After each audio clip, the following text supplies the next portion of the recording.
ಹಾಗೆ ನೀವು ಬ್ಲೌಸಲ್ಲಿ ಸಕ್ಸಸ್ ಕಾಣ್ಬೋದು. ಯಾವುದೇ ಥರ ಪ್ರಾಬ್ಲಮ್ ಬರಲ್ಲ. ಶೋಲ್ಡರ್ ಪ್ರಾಬ್ಲಮ್ ಆಗಿರ್ಬೋದು, ಬ್ಯಾಕಲ್ಲಿ ಪುಗ್ಗ ಬರೋದಾಗಿರ್ಬೋದು, ಹಾಗೆ ರಿಂಕಲ್ಸ್ ಬರೋದಾಗಿರ್ಬೋದು, ಫ್ರಂಟಲ್ಲಿ ರಿಂಕಲ್ಸ್ ಬರೋದಾಗಿರ್ಬೋದು, ಇದು ಯಾವುದೇ ರೀತಿ ಪ್ರಾಬ್ಲಮ್ಸ್ಗಳು ಈ ಎಲ್ಲ ಮೆಥಡನ್ನು ಫಾಲೋ ಮಾಡಿ ನೀವು ಕಟ್ಟಿಂಗು ಸ್ಟಿಚಿಂಗು ಮಾಡೋದ್ರಿಂದ ಇದು ಯಾವುದೇ ಪ್ರಾಬ್ಲಮ್ ಬರಲ್ಲ. ನೀವು ಬ್ಲೌಸಲ್ಲಿ ಸಕ್ಸಸ್ ಆಗಬೇಕು ನಾನು ಅಂತ ಇದ್ದರೆ ಈ ವಿಡಿಯೋಕ್ಕೆ hi friends, welcome back to my channel. Friends, ನಾನು ಬ್ಲೌಸಲ್ಲಿ ಸಕ್ಸಸ್ ಆಗಿದ್ದು ಯಾವ ರೀತಿ ಅಂತ ಈ ವಿಡಿಯೋದಲ್ಲಿ ಹೇಳ್ತೀನಿ.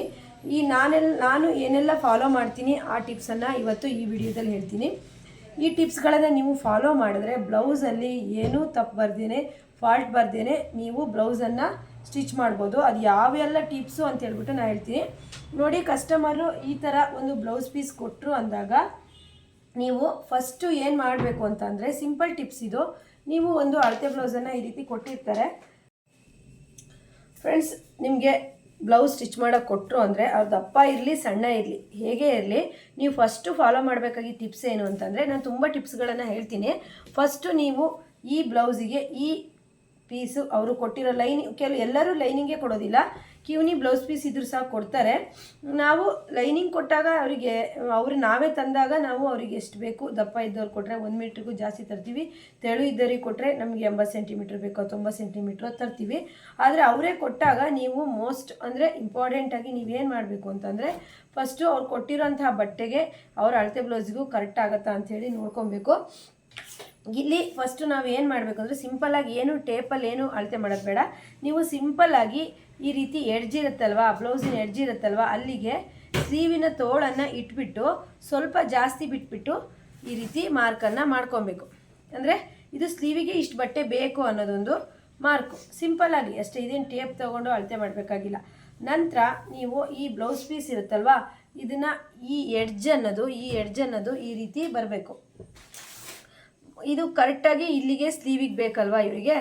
ನಾವು ಈ ಬಟ್ಟೆನ ಇಷ್ಟು ಅಂದರೆ ಇದು ಬಾಡಿ ಪಾರ್ಟ್ ಕಟ್ ಮಾಡೋದಕ್ಕಾಗಿ ಇಷ್ಟಿದೆ. ಇದೀಗ ನಾವು ಇವರ ಎದೆ ಸುತ್ತಳತೆಗೆ ಎಷ್ಟಿದೆ, ಎದೆ ಸುತ್ತಳತೆ 9.5 ಇದೆ. 9.5ಗೆ ಪ್ಲಸ್ 2 ಇಂಚನ್ನು ಆ್ಯಡ್ ಮಾಡಬೇಕು. 9.5, 10.5, 11.5, ಒಂದು 12 ಇಂಚು ಸ್ವಲ್ಪ ಎಕ್ಸ್ಟ್ರಾ ಇಟ್ಕೊಳ್ಳೋಣ.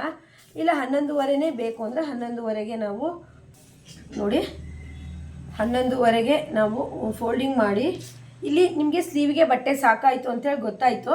ಹಾಗೆ ಇದು ಬಾಡಿ ಪಾರ್ಟಿಗೆ ಇಷ್ಟು ಬಟ್ಟೆ ಬೇಕು ಅನ್ನೋದು ಗೊತ್ತಾಯಿತು. ಇದು ಇಲ್ಲಿಗೆ ಈ ಪೀಸು ಬ್ಲೌಸ್ ಹೊಲಿಯೋದಕ್ಕೆ, ಇವರು ಬ್ಲೌಸ್ ಹೊಲಿಯೋದಕ್ಕೆ ಸಾಕಾಗತ್ತೆ ಅಂತ ಇಲ್ಲಿ ಗೊತ್ತಾಗ್ತಾ ಇದೆ. ಸಾಕಾಗಲಿಲ್ಲ ಅಂದರೆ ಮುಂಜಾಗ್ರತೆ ಕ್ರಮ ನೀವು ತಗೊಳ್ಳೇಬೇಕು. ಯಾಕಂದರೆ ನೀವು ಮೇಯ್ನ್ ಫ್ಯಾಬ್ರಿಕ್ ಕಟ್ ಮಾಡ್ತೀರಿ, ಲೈನಿಂಗ್ ಕಟ್ ಮಾಡ್ತೀರಿ, ನೀವು ಈ ರೀತಿ ನೋಡ್ಕೊಬೇಕು. ಇವತ್ತು ನಮ್ಮ ಕ್ಲಾಸಲ್ಲಿ ಏನು ಮಾಡಿದ್ರು ಸ್ಟೂಡೆಂಟ್ ಅಂದರೆ, ಅವಳು ಸ್ಲೀವ್ಗೆ ಫಸ್ಟು ಕಟ್ ಮಾಡಿಕೊಂಡೆ, ಅಂದರೆ ಅಳತೆನೂ ಮಾಡ್ಕೊಂಡಿಲ್ಲ. ಜಸ್ಟ್ ನೀವು ಒಂದು ಅಳತೆ ಮಾಡಿಕೊಂಡ್ರೆ ನಿಮಗೆ ಅಳತೆ ಸಿಗತ್ತಲ್ವ. ಅವಳು ಸ್ಲೀವ್ಗೆ ಅಳತೆ ಸಹಿತ ಮಾಡ್ಕೊಂಡಿಲ್ಲ. ಹಾಗೆ ಬಾಡಿ ಪಾರ್ಟ್ ಎಲ್ಲ ಕಟ್ ಮಾಡಿದ್ದಾಳೆ, ಸ್ಟಿಚ್ ಮಾಡಿದ್ದಾಳೆ. ಲಾಸ್ಟಿಗೆ ಸ್ಲೀವ್ ಅಟ್ಯಾಚ್ ಬಂದಾಗ ಅವಳಿಗೆ ಬಟ್ಟೆ ಶಾರ್ಟೇಜ್ ಬಂದಿದೆ. ಬಟ್ಟೆ ಅನ್ನೋದು ಶಾರ್ಟೇಜ್ ಬಂದ ಮೇಲೆ ಅಂದರೆ ಮ್ಯಾಚಿಂಗ್ ಬ್ಲೌಸ್ ಪೀಸ್ ಕೊಟ್ಟಾಗ ಅದು ಮತ್ತೆ ಸಿಗೋದಿಲ್ಲ. ಆ ರೀತಿ ಯಾವತ್ತೂ ತಪ್ಪು ಮಾಡಬೇಡಿ. ಇಂಪಾರ್ಟೆಂಟಾಗಿ ನೀವು ಸ್ಲೀವ್ಗೆ ಮತ್ತು ಬಾಡಿಗೆ ಸಾಕಾಗತ್ತಾ ಅಂತ ಹೇಳ್ಬಿಟ್ಟು ಫಸ್ಟೇ ನೀವು ನೋಡಿಕೊಂಡು ಬಾಡಿ ಪಾರ್ಟ್ ಮೆಜರ್ಮೆಂಟ್ ಹಾಕೋದನ್ನು ಫಾಲೋ ಮಾಡಬೇಕು. ಫ್ರೆಂಡ್ಸ್, ನಾನೀಗ ಸ್ಪೀಡಾಗಿ ಬ್ಲೌಸ್ ಕಟ್ಟಿಂಗ್ ಅನ್ನೋದನ್ನು ಹೇಳ್ಕೊಡ್ತೀನಿ ನೋಡಿ. ಇವಾಗ ನಿಮಗೆ ಸ್ಲೀವ್ಗೆ ಇಷ್ಟು ಬಟ್ಟೆ ಇದೆ, ಬಾಡಿಗೆ ಇಷ್ಟು ಬಟ್ಟೆ ಇದೆ ಅಂತ ಸಾಕಾಯಿತು. ನಾವೀಗ 12ಕ್ಕೇ ಮಾರ್ಕನ್ನು ಕರೆಕ್ಟಾಗಿ ಈ ಬ್ಲೌಸ್ ಪೀಸನ್ನು ಈ ರೀತಿ ನೀಟಾಗಿ ಇಟ್ಕೊಳ್ಳೋಣ. ಫಸ್ಟು ಈಗ ಕಟ್ಟಿಂಗ್ ಮಾಡೋಣ.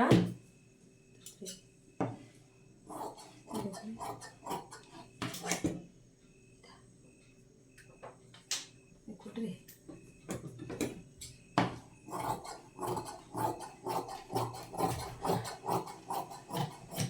ಈ ರೀತಿ ಸ್ಲೀವ್ಗೆ ಇಷ್ಟು ಬಟ್ಟೆ ಉಳಿದಿದೆ. ಇದನ್ನು ನಾನು ತೆಗೆದು ಸೈಡಿಗೆ ಇಟ್ಕೊಳ್ತಾ ಇದ್ದೀನಿ.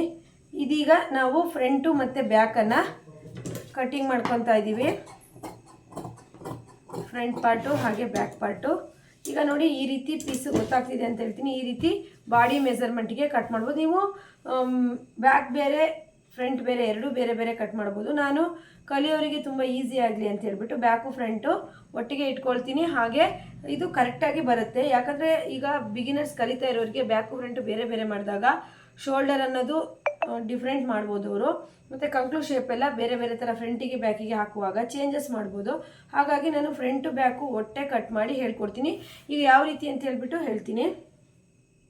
ಏನಾದರೂ ಕಲಿತಾ ಇದ್ದರೆ ಬ್ಲೌಸ್ ಅಷ್ಟೂ ನೀವು ಅಳತೆ ಮಾಡಿ ಬರೆದು ಇಟ್ಕೋಬೋದು. ಇಲ್ಲ ಅಂತ ಅಂದರೆ ಡೈರೆಕ್ಟಾಗಿ ನಿಮಗೆ ಅಭ್ಯಾಸ ಆಗಿದೆ ಅಂದರೆ ಚೆನ್ನಾಗಿ ಹೊಲಿತೀರಾ ಅಂತ ಅಂದರೆ ನೀವು ಹಾಗೇ ಅಳತೆ ಮಾಡಿ ಮಾರ್ಕನ್ನು ಹಾಕ್ಬೋದು. ಫಸ್ಟು ನೀವು ಬ್ಯಾಕಲ್ಲಿ ಈ ರೀತಿ ಅಳತೆನ ತಗೋಬೇಕು. 1 ಇಂಚು 14 ಇಂಚು. ಫ್ರೆಂಡ್ಸ್, ಬ್ಲೌಸು ನೀಟಾಗಿ ಕಾಣಬೇಕು ಅಂದರೆ ಬ್ಯಾಕ್ ಪಾರ್ಟ್ ಸಹಿತ ತುಂಬ ಇಂಪಾರ್ಟೆಂಟ್ ಆಗಿರುತ್ತೆ. ನಾನು ನನ್ನ RG ಟೈಲರಿಂಗ್ ಕ್ಲಾಸಲ್ಲಿ ಬ್ಯಾಕ್ ಪಾರ್ಟ್ ಅನ್ನೋದನ್ನು ಹೇಳ್ಕೊಟ್ಟಿದ್ದೀನಿ. ಬ್ಯಾಕ್ ಪಾರ್ಟ್ ನೀವು ಎಷ್ಟು ನೀಟಾಗಿ ಸ್ಟಿಚ್ ಮಾಡಬೇಕು, ಕಟಿಂಗ್ ಮಾಡಬೇಕು ಅಂತ ಹೇಳ್ಬಿಟ್ಟು. ನಾನು 14 ಇಂಚು ಬಂತು. ಬೇಕಿದ್ರೆ ಇನ್ನೊಂದ್ಸಲಿ ನೀವು ನೋಡ್ಕೊಳ್ಳಿ. 14 ಇಂಚ್ ಬಂತು. 15 ಇಂಚಿಗೆ ಮಾರ್ಕ್ ಹಾಕ್ತಿದ್ದೀನಿ. ಫ್ರೆಂಡ್ಸ್, ವಿಡಿಯೋ ಸ್ವಲ್ಪ ಲೆಂತಿ ಆಗ್ಬೋದು, ಆದರೆ ನೀವು ವಿಡಿಯೋನ ಪೂರ್ತಿ ನೋಡಿದ್ರೆ ನಿಮಗೆ ಬ್ಲೌಸು ಕಟ್ಟಿಂಗಲ್ಲಿ ಏನೆಲ್ಲ ತಪ್ಪು ಮಾಡ್ತೀರಾ ಅನ್ನೋದು ಸಹಿತ ಇದರಲ್ಲಿ ಗೊತ್ತಾಗ್ತಾ ಹೋಗುತ್ತೆ. ನೋಡಿ, ಈ ರೀತಿ ಗೆರೆನ ಹಾಕ್ಬಿಟ್ಟು ಈ ರೀತಿ ನೀವು ಸ್ಕೇಲಲ್ಲೇ ಮಡ್ಚ್ಕೊಳ್ಳಿ. ಇದು ಲೈನಿಂಗ್ ಬ್ಲೌಸ್ ಆಗಿರೋದ್ರಿಂದ ಫ್ರಂಟಲ್ಲಿ 1 ಇಂಚು ಉದ್ದ ಬರಬೇಕಿತ್ತು, ಆದರೆ ಈ ಬಟ್ಟೆಯಲ್ಲಿ ಸಾಕಾಗಲ್ಲ. ನಿಮ್ಗೆ ಏನಾದರೂ ಫ್ರಂಟಲ್ಲಿ ಉದ್ದ ಹೀಗೆ ನೀವು ಹಚ್ಕೊಬೋದು. ಇಲ್ಲಿ 1 ಇಂಚು ಫ್ರಂಟಲ್ಲಿ ಬೇಕಾದರೆ ನಾನು ಇಲ್ಲಿ 1 ಇಂಚ್ ಎಕ್ಸ್ಟ್ರಾ ಬೇಕು ಅಂತ ಹಾಗೆ ಬರೆದಿರ್ತೀನಿ. ಯಾಕಂದರೆ 1 ಇಂಚ್ ಎಕ್ಸ್ಟ್ರಾ ಇದಕ್ಕೆ ಎಷ್ಟೇ ಬಂದಿರಲಿ 1 ಇಂಚ್ ಎಕ್ಸ್ಟ್ರಾ ಕೊಡಬೇಕಾಗತ್ತೆ. ಈಗ ನೋಡಿ, ಫ್ರಂಟು ಬ್ಯಾಕು ಎರಡೂ ನಾನು ಜೋಡಿಸ್ಕೊಂಡೆ. ಈಗ ಬ್ಲೌಸಲ್ಲಿ ಮತ್ತು ಬ್ಲೌಸಲ್ಲಿ ನೀವು ನೀಟಾಗಿ ಬರಬೇಕು, ಬ್ಲೌಸ್ ಹೊಲಿಯೋದ್ರಲ್ಲಿ ಸಕ್ಸಸ್ ಕಾಣಬೇಕು ಅಂದರೆ ಇನ್ನೊಂದು ಪಾರ್ಟ್ ಏನು ಅಂದರೆ ನೀವು ಬ್ಯಾಕಲ್ಲಿ ಕಡಿಮೆ ಮಾಡಬಾರ್ದು. ಬ್ಯಾಕಲ್ಲಿ ಒಬ್ಬೊಬ್ಬರು ತುಂಬ ಕಡಿಮೆ ಮಾಡ್ತಾ ಇರ್ತಾರೆ, ಅದು ಮೇಲೆ ಏರ್ಕೊಳ್ತಾ ಇರುತ್ತೆ. ಆಗ ಬ್ಲೌಸು ಸ್ವಲ್ಪನೂ ನೀಟಾಗಿ ಬರಲ್ಲ. ಬ್ಯಾಕಲ್ಲಿ ಡೀಪ್ ತೆಗೆದ್ರೂ ಸಹಿತ ಚೆನ್ನಾಗಿ ಬರಲ್ಲ. ಈ ರೀತಿ ನೀವು ಕರೆಕ್ಟಾಗಿ 1 ಇಂಚನ್ನೇ ಮೈ ಉದ್ದ ಇಟ್ಕೊಬೇಕು. ಕಸ್ಟಮರ್ ಏನಾದರೂ ಮೈ ಉದ್ದ ಬೇಕು ಅಂತ ಹೇಳಿದ್ರೆ ನೀವು ಇನ್ನೂ ಸಹಿತ ಮೈ ಉದ್ದವನ್ನು ಮಾಡ್ಕೊಬೋದು. ಹಾಗೆ ಈಗ ನಾವು ಇಂಪಾರ್ಟೆಂಟಾಗಿ ಬ್ಲೌಸನ್ನು ಈ ಥರ ನೀಟಾಗಿ ಇಟ್ಕೊಬೇಕು. ಕುತ್ತಿಗೆ ಅಗಲವನ್ನು ತಗೋಬೇಕು. ಕುತ್ತಿಗೆ ಅಗಲ ಅನ್ನೋದು 2 ಇಂಚ್ ಬರ್ತಾ ಇದೆ. ನಾವು 2 ಇಂಚನ್ನು ಇಲ್ಲಿ ಎಡ್ಜಲ್ಲಿ ಈ ರೀತಿ ಇಟ್ಟಾಗ 2 ಕಾಲಿಗೆ ಸ್ಟಿಚ್ ಆದಮೇಲೆ ಬರುತ್ತೆ. ನೀವು ತುಂಬ ಜಾಸ್ತಿ ಸಹಿತ ತಗೋಬಾರ್ದು, ಶೋಲ್ಡರ್ ಡ್ರಾಪ್ ಆಗುತ್ತೆ. ಹಾಗೆ ಶೋಲ್ಡರ್ ಅನ್ನೋದು 2.25 ಇದೆ. ನಾನು ಇದನ್ನು 3/4 ಇಂಚು ಜಾಸ್ತಿ ತಗೊಳ್ತೀನಿ. ಅಲ್ಲಿಗೆ 2.25 ಅಂತಂದರೆ 3.25 ಬರುತ್ತೆ. 3.25 ಬರುತ್ತೆ. ಹಾಗೆ ಹಾರ್ಮೋಲು ನೀವು ಅಳತೆ ಬ್ಲೌಸನ್ನು ನೀಟಾಗಿ ಈ ರೀತಿ ಇಟ್ಕೊಂಡು ಅಳತೆನ ಮಾಡಬೇಕು. ನೀವು ಬಿಗಿನರ್ಸ್ ಏನಾದರೂ ಆಗಿದ್ದರೆ ಈ ರೀತಿ ಅಳತೆ ನೋಡಿ ಬರ್ಕೊಂಡು ನೀವು ಕರೆಕ್ಟಾಗಿ ಒಂದ್ಸಲಿ ನೋಟ್ಸ್ ಮಾಡಿಕೊಂಡು ನೆಕ್ಸ್ಟು ನೀವು ಮಾರ್ಕ್ ಹಾಕ್ಬೋದು. ಮತ್ತು ತುಂಬ ಜನ ಮಾಡೋದು ಈ ಹಾರ್ಮೋಲಲ್ಲಿ ತಪ್ಪು. ಇದು ತುಂಬ ಜಾಸ್ತಿ ಇಟ್ಬಿಡ್ತಾರೆ, ಅದು ಸಹಿತ ರಿಂಕಲ್ಸ್ ಬರುತ್ತೆ. ಇದು 5 ಇಂಚ್ ಬರ್ತಾ ಇದೆ ಹಾರ್ಮೋಲಲ್ಲಿ. ನಾನು ಅರ್ಧ ಇಂಚ್ ಜಾಸ್ತಿ ಮಾಡಿಕೊಂಡು 5.25 ಇಡ್ತಾ ಇದ್ದೀನಿ.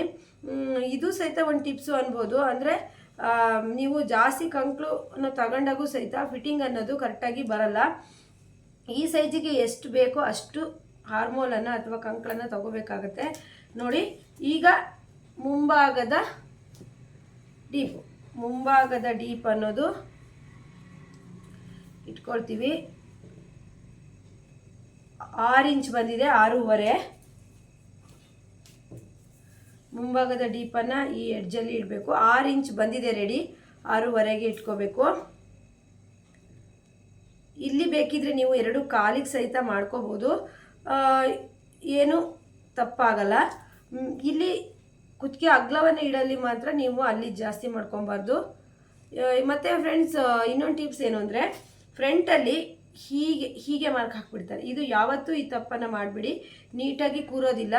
ನೀವು ಏನೇ ಇದ್ದರೂ ಫ್ರಂಟನ್ನು ನೀವು ಇಷ್ಟು ಸ್ವಲ್ಪ ಕರ್ವ್ ತೊಗೊಂಡು ಇದಕ್ಕೆ ಮಾರ್ಕ್ ಮಾಡಬೇಕು. ನಂತರ ಶೋಲ್ಡರ್ ಡ್ರಾಪ್ ಆಗೋ ಪ್ರಾಬ್ಲಮ್ ಇದ್ದರೆ ನೀವು ಕುತ್ತಿಗೆ ಹತ್ರ ಸ್ವಲ್ಪ ಕ್ರಾಸಲ್ಲಿ ಈ ರೀತಿ ಕಟ್ ಮಾಡಬೇಕು.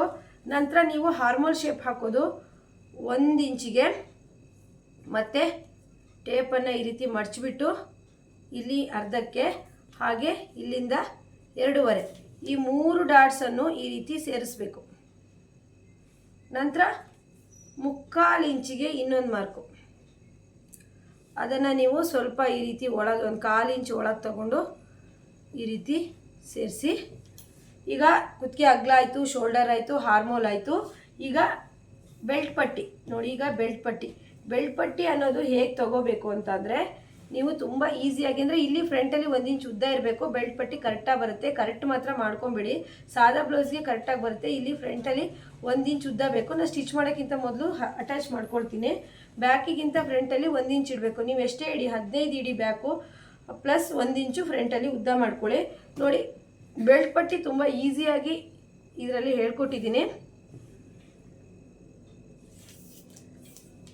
ಈಗ ನೀವು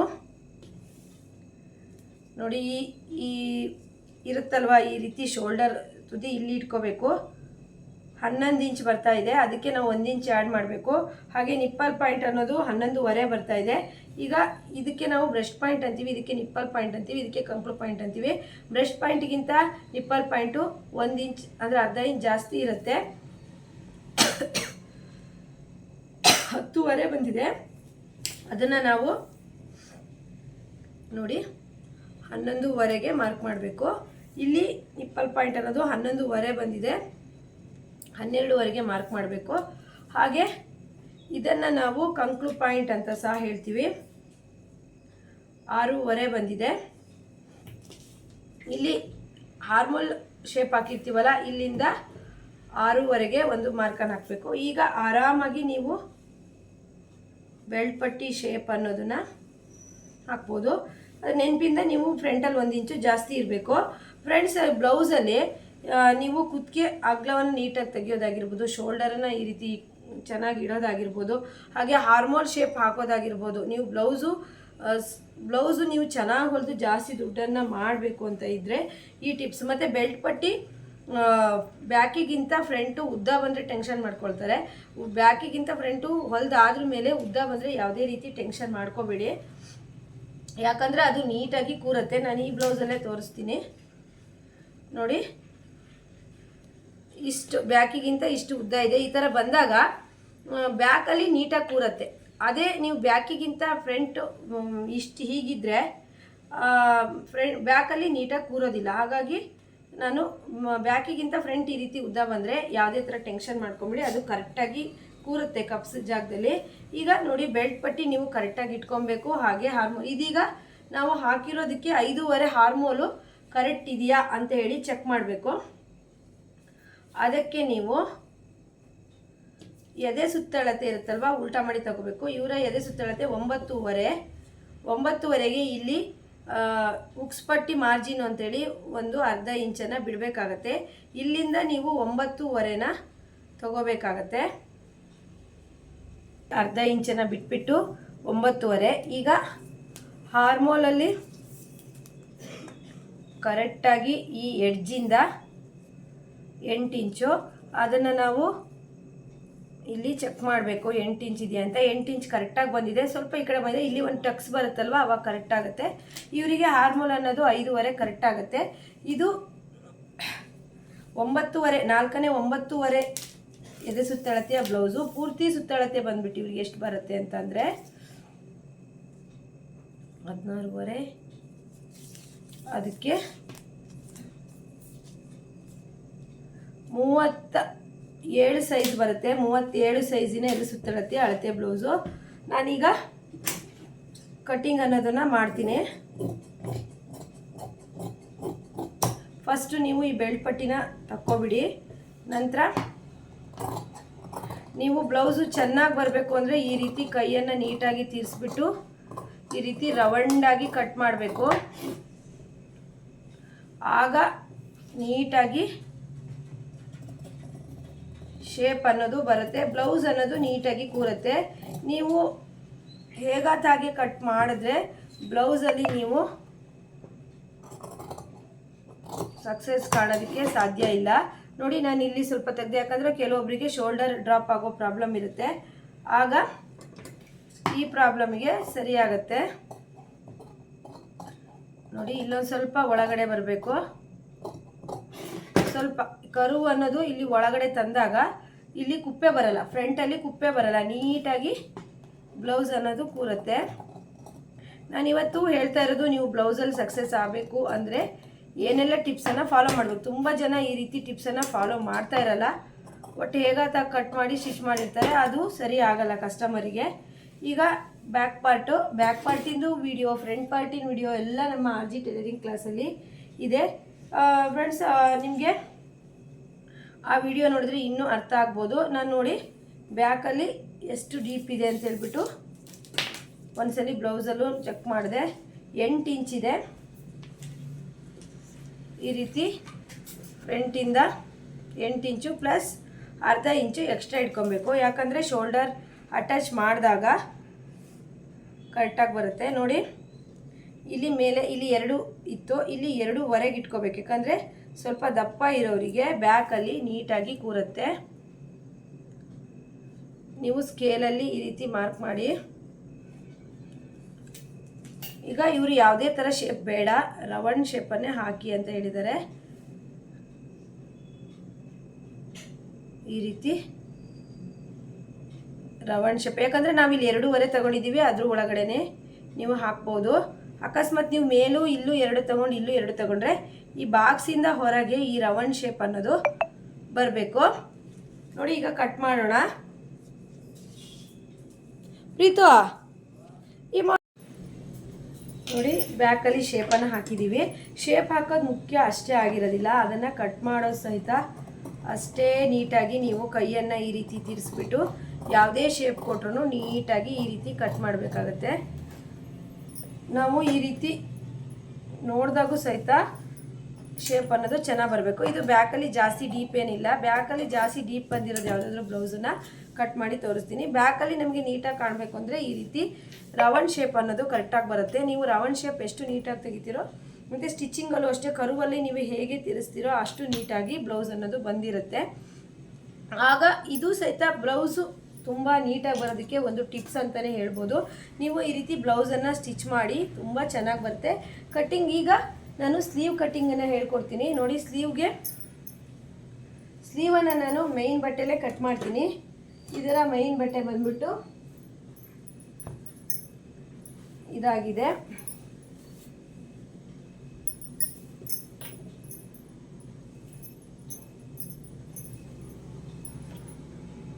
ಇದನ್ನು ಈ ರೀತಿ ಫೋಲ್ಡ್ ಮಾಡ್ಕೊಳ್ಳಿ, ಯಾಕಂದರೆ ಲೈನಿಂಗಲ್ಲಿ ಬಟ್ಟೆ ಶಾರ್ಟೇಜ್ ಆಗುತ್ತೆ.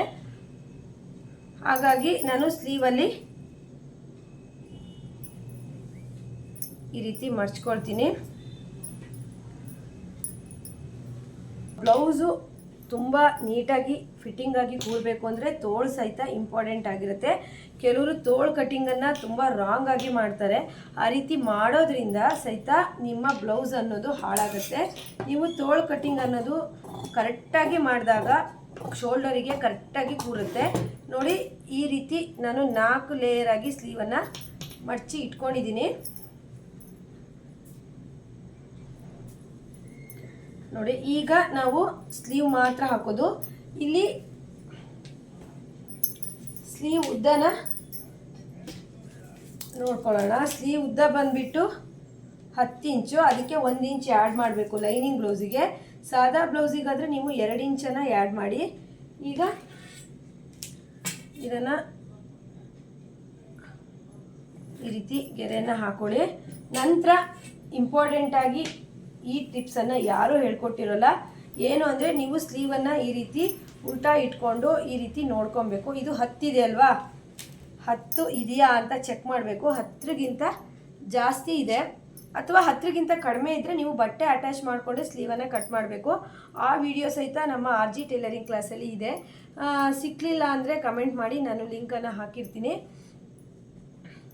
ಸ್ಲೀವ್ ನೋಡಿ, ಸ್ಲೀವ್ 10 ಇದೆ, 10ಕ್ಕಿಂತ ಜಾಸ್ತಿ ಇದೆ. ನಾನು 10 ಬೇಕಿದ್ದಕ್ಕೆ ಸ್ಲೀವಿಗೆ ಕಂಕ್ಳು ಅಗ್ಲ ಅಂತೀವಿ ನಾವು. ಈ 10ಕ್ಕೆ ನಾನು ಮಾರ್ಕ್ ಮಾಡಿದ್ದೀನಿ. ಈಗ 9 ಇಂಚು ಸ್ಲೀವ್ ಉದ್ದ ಆಗಿರೋದ್ರಿಂದ ಡೌನಿಂಗ್ ಅನ್ನೋದು 3 ಇಂಚಿಗೆ ತಗೋಬೇಕು. ಡೌನಿಂಗ್ ಅನ್ನೋದು 3 ಇಂಚಿಗೆ ತಗೊಂಡು ಇದು ಸ್ಲೀವಿನ ನೋಡಿ, ಇದು ಸ್ಲೀವಿನ ಈ ರೀತಿ ನಾನು ಸ್ಲೀವನ್ನೇ ಇಟ್ಟು ತೋರಿಸ್ತೀನಿ. ನೋಡಿ ಈ ರೀತಿ ಬರುತ್ತೆ. ಡೌನಿಂಗ್ ಅನ್ನೋದು ಇಲ್ಲಿ ಬರುತ್ತೆ. ನೀವು ಸ್ಲೀವನ್ನು ತುಂಬ ಜನ ಸ್ಲೀವನ್ನು ಈ ಬ್ಲೌಸ್ ಮೇಲೆ ಇಟ್ಬಿಟ್ಟು ಕಟ್ ಮಾಡ್ತಾರೆ. ಆ ರೀತಿ ಮಾಡಬೇಡಿ, ಯಾಕಂದರೆ ಬ್ಲೌಸು ಸ್ಲೀವ್ ರಾಂಗ್ ಇದ್ದರೆ ಅದೇ ರೀತಿ ಮೆಜರ್ಮೆಂಟ್ ಬರುತ್ತೆ. ನಾನು ಇವಾಗ ಹೇಳ್ಕೊಡ್ತಿದ್ದೀನಲ್ಲ ಇದೇ ರೀತಿ ಫಾಲೋ ಮಾಡಿ. ಎಲ್ಬೋ ಸ್ಲೀವ್ ಆದರೆ 3 ಇಟ್ಕೊಳ್ಳಿ. ಇನ್ನೊಂದು ಸ್ವಲ್ಪ ಲೆಂತ್ ಜಾಸ್ತಿ ಇದ್ದರೆ ನೀವು 3.25 3.5 ಇಟ್ಕೊಬೋದು. ಇಲ್ಲಿಂದ 2ವರೆಗೆ ಒಂದು ಮಾರ್ಕ್ ಮಾಡಿ. ಇಲ್ಲೊಂದು ಪಾಯಿಂಟು ಬಂತು. ನೀವು ಮತ್ತೆ ಈ ಪಾಯಿಂಟಿಂದ ತೋಳಿನ ಕಂಕಳು ಅಗಲ ಇತ್ತಲ್ವ, ಈ ಪಾಯಿಂಟಿಂದ 2ವರೆಗೆ ಈ ರೀತಿ ಮಾರ್ಕ್ ಮಾಡಿ. ಇಲ್ಲಿಂದ ಒಂದು ಗೆರೆಯನ್ನು ಹಾಕೊಳ್ಳಿ.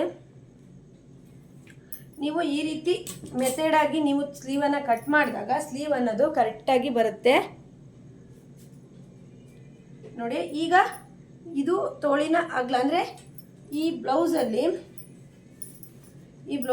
ಈ ಅಗಲನ ಇಲ್ಲಿ ಇಟ್ಟಿದ್ದೀವಿ ನೋಡಿ, ಕರೆಕ್ಟಾಗಿ ಇದೆ ತಾನೇ. ಇಲ್ಲಿಂದ 2ವರೆಗೆ ಇಲ್ಲೊಂದು ಮಾರ್ಕ್ ಮಾಡೋದು ಈ ರೀತಿ. ಆಮೇಲೆ ಇಲ್ಲಿ 2ವರೆಗೆ ಮಾರ್ಕ್ ಮಾಡಿದ್ವಲ್ಲ, ಈ ಶೇಪಿಂದ ಕರೆಕ್ಟಾಗಿ ಹೀಗೆ ಸೇರಿಸ್ಬೇಕು ನೋಡಿ. ಸ್ಲೀವ್ ಅನ್ನೋದು ಎಷ್ಟು ಕರೆಕ್ಟಾಗಿ ಬಂತು. ಮತ್ತು ಇದು 2 ಪಾಯಿಂಟಿಂದನೇ ಇನ್ನೊಂದು ಶೇಪನ್ನು ಇದು ಮಾರ್ಕ್ ಅನ್ನೋದು ನೀವು ಇಷ್ಟು ಹಾಕಿ ನೋಡಿ. ತೋಳಿನ ಉದ್ದ ಅಂತಂದರೆ ಈ ಉದ್ದ, ತೋಳಿನ ಕಂಕಳು ಅಗಲ ಅಂತ ಅಂದರೆ ಇದು ನೋಡಿ. ಮತ್ತು ಡೌನಿಂಗ್ ಅಂತ ಅಂದರೆ ನೀವು ಈ ಡೌನಿಂಗನ್ನು ಇಲ್ಲಿ ತಗೊಳ್ಳೋದು. ಎಲ್ಬೋ ಸ್ಲೀವ್ಗೆ 3 ಇಂಚು ತಗೊಳ್ಳಿ. ಮತ್ತು ಇಲ್ಲಿಂದ ತೋಳಿನ ಕಂಕಳು ಅಗಲ ಬಂದಿತ್ತಲ್ಲ, ಇಲ್ಲಿಂದ 2.5 ಇಂಚ್ ಇಲ್ಲಿಗೆ. ಹಾಗೆ ಇಲ್ಲಿ ಸ್ಲೀವು ಜಾಯಿಂಟ್ ಆಗುತ್ತಲ್ಲ, ಅಲ್ಲಿಂದ 2.5 ಇಂಚಿಗೆ ಈ ರೀತಿ ಮಾರ್ಕ್ ಮಾಡಿ. ಈ ಪಾಯಿಂಟಿಗೆ ಈ ರೀತಿ ಶೇಪನ್ನು ಕೊಡಿ. ಮತ್ತು ಈ ಪಾಯಿಂಟಿಂದ ಈ ಪಾಯಿಂಟಿಗೆ 1/4 ಇಂಚು ಈ ರೀತಿ ತೆಗೀರಿ. ಬ್ಲೌಸು ನೋಡಿ, ಕೆಲವರು ಏನು ಮಾಡ್ತಾರೆ ಅಂದರೆ ಇಲ್ಲಿಂದ ಸೆಕೆಂಡ್ ಶೇಪನ್ನು ಕೊಡ್ತಾರೆ. ಈ ಶೇಪ್ ಬರುತ್ತಲ್ವಾ, ಇಲ್ಲಿಂದ ಈ ರೀತಿ ಕೊಡ್ತಾರೆ. ಈ ರೀತಿ ತಪ್ಪನ್ನು ಯಾವತ್ತೂ ಮಾಡಬೇಡಿ. ಬ್ಲೌಸು ನೋಡಿ ಈ ರೀತಿ ಕೊಟ್ಟಾಗ ಬ್ಲೌಸ್ ಫಿಟ್ಟಿಂಗ್ ಮಾಡುವಾಗಲಿ ಸ್ಲೀವ್ ಫಿಟ್ಟಿಂಗ್ ಮಾಡುವಾಗಲಿ ಸರಿ ಬರಲ್ಲ. ಈ ರೀತಿ ಕೊಡ್ತಾರೆ. ಇವೆರಡಕ್ಕೂ ಇಷ್ಟು ಗ್ಯಾಪ್ ಇರುತ್ತೆ. ಈ ರೀತಿ ಗ್ಯಾಪ್ ಕೊಟ್ರಿ ಅಂತ ಅಂದರೆ ಬ್ಲೌಸು ಹಾಳಾಯ್ತು ಅಂತ ಲೆಕ್ಕ. ನೀವು ಈ ಪಾಯಿಂಟಿಂದ ಈ ಪಾಯಿಂಟಿಗೆ ಇಲ್ಲೇ ಸೇರಿಸ್ಬೇಕು, ಹೀಗೆ ಸೇರಿಸ್ಬೇಕು. ಇದು ರಾಂಗ್. ಇದನ್ನು ಈ ರೀತಿ ಕೊಡಬೇಡಿ, ಇದು ರಾಂಗ್ ಮೆಥಡ್. ನೀವು ಈ ರೀತಿ ಕೊಡಿ. ಈಗ ಸ್ಲೀವನ್ನು ಕಟ್ ಮಾಡಬೇಕಾದ್ರೆ ಬ್ಲೌಸಲ್ಲಿ ನೀವು ಈ ರೀತಿ ರಾಂಗನ್ನ ಸ್ಟಿಚ್ ಮಾಡೋದು ಕಟಿಂಗ್ ಮಾಡೋದು ಮಾಡಿದ್ರಿ ಅಂದರೆ ನೀವು ಬ್ಲೌಸಲ್ಲಿ ಸಕ್ಸಸ್ ಕಾಣೋಕ್ಕೆ ಸಾಧ್ಯ ಇಲ್ಲ. ಎಷ್ಟೋ ಜನ ನಾನು ನೋಡ್ತೀನಿ ಸ್ಲೀವನ್ನು ಈ ರೀತಿ ಕಟ್ ಮಾಡ್ತಿರ್ತಾರೆ. ಈ ರೀತಿ ಯಾವತ್ತೂ ಕಟ್ ಮಾಡಬೇಡಿ. ನಮ್ಮ ಸ್ಟೂಡೆಂಟ್ ಮಾಡೋ ತಪ್ಪುಗಳನ್ನು ನಾನು ನೋಡಿಬಿಟ್ಟು ಈಗ ಹೇಳ್ತಿರೋದು ಅಂದರೆ ಬಿಗಿನರ್ಸ್ ಕಲಿತಿರೋರು ಈ ರೀತಿ ತಪ್ಪುಗಳನ್ನು ಮಾಡ್ತಾರೆ ಅಂತೇಳಿ ಇಲ್ಲಿಂದ ಕಟ್ ಮಾಡ್ತಾರೆ. ಯಾವತ್ತೂ ಆ ರೀತಿ ತಪ್ಪು ಮಾಡಬೇಡಿ. ಬೇಕಿದ್ರೆ ನೀವು ಸ್ಲೀವನ್ನು ಈ ರೀತಿ ಸ್ಟ್ರೈಟಾಗಿ ಬೇಕಿದ್ರೆ ಕಟ್ ಮಾಡ್ಕೊಳ್ಳಿ. ಈ ರೀತಿ ಸ್ಟ್ರೈಟಾಗಿ ಕಟ್ ಮಾಡಿಕೊಂಡು ಈ ಸ್ಲೀವನ್ನು ಈ ರೀತಿ ತಿರ್ಸ್ಬಿಟ್ಟು ನೋಡಿ, ಈ ರೀತಿ ಕೈ ಅನ್ನೋದನ್ನು ನೀಟಾಗಿ ತಿರುಗಿಸ್ಬೇಕು. ಈ 2.5 ಇಂಚಿಗೆ ಪಾಯಿಂಟ್ ಮಾಡಿದ್ವಲ್ಲ, ಇಲ್ಲಿಗೆ ಎಂಡ್ ಮಾಡಬೇಕು ನಾವು. ನಂತರ ಇಲ್ಲಿಗೊಂದು ಈ ರೀತಿ ಕಚ್ಚನ್ನು ಹಾಕೊಬೇಕು. ಹಾಗೆ ಬ್ಲೌಸ್ ತಗೊಂಡು ನೀಟಾಗಿ ಒಂದು ಪಾಯಿಂಟ್ ಮಾಡಿ ಇಲ್ಲಿಗೆ ಕರೆಕ್ಟಾಗಿ ಈ ರೀತಿ ಕಚ್ಚನ್ನು ಕೊಡಬೇಕು. ಯಾಕಂದರೆ ಫಿಟ್ಟಿಂಗ್ ಅನ್ನೋದು ಹೀಗೆ ಬರುತ್ತೆ.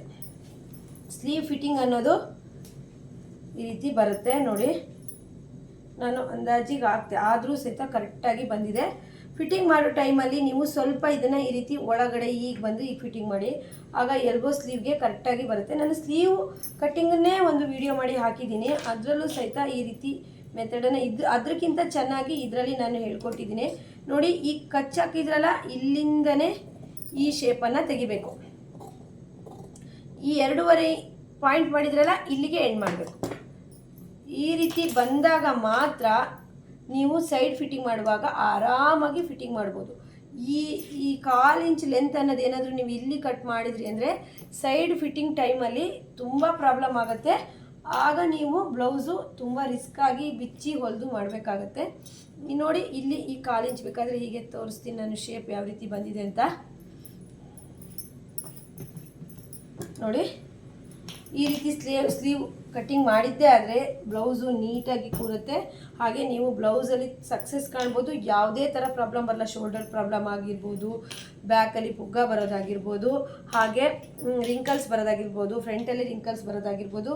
ಇದು ಯಾವುದೇ ರೀತಿ ಪ್ರಾಬ್ಲಮ್ಸ್ಗಳು ಈ ಎಲ್ಲ ಮೆಥಡನ್ನು ಫಾಲೋ ಮಾಡಿ ನೀವು ಕಟ್ಟಿಂಗು ಸ್ಟಿಚಿಂಗು ಮಾಡೋದ್ರಿಂದ ಇದು ಯಾವುದೇ ಪ್ರಾಬ್ಲಮ್ ಬರಲ್ಲ. ನೀವು ಬ್ಲೌಸಲ್ಲಿ ಸಕ್ಸಸ್ ಆಗಬೇಕು ನಾನು ಅಂತ ಇದ್ದರೆ ಈ ವಿಡಿಯೋಕ್ಕೆ ಪೂರ್ತಿ ನೋಡಿ, ಅರ್ಥ ಆಗದಿದ್ರೆ ಒಂದು 2-3 ಸರಿ ನೋಡಿ.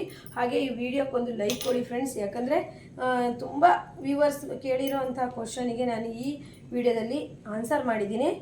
ಓಕೆ ಫ್ರೆಂಡ್ಸ್, ನೆಕ್ಸ್ಟ್ ವಿಡಿಯೋದಲ್ಲಿ ಮತ್ತೆ ಸಿಗೋಣ. ಎಲ್ರಿಗೂ ಬಾಯ್.